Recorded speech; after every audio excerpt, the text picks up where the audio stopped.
Samantala, si 30 anyos na senior citizen nililibot ang mga magagandang tanawin upang maghula hoop. Atin siyang kilalanin sa report.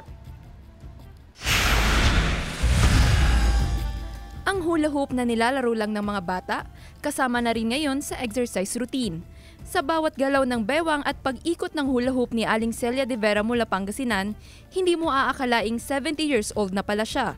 Nagsimula umano siyang maghula hoop na mag-retire siya bilang isang government employee. Ang dating matigas na bewang, ngayon daw ay lumambot at mas naging maliksi na rin siya. Nung parang sumigla ako na, aywan ko ba, iba. Kaya kailangan mayroong 30 minutes, kahit na 30 minutes, na kung anong gusto nyo, sayaw or hula hoop or walking. Healthy na, nakaka-fresh pa. Dahil sa kanyang regular hula hoop exercise, gumanda rin umano ang kanyang kutis.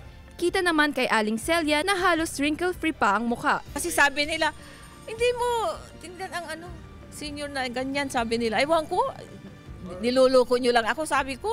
Kahit nagkakaedad na siya ng 70,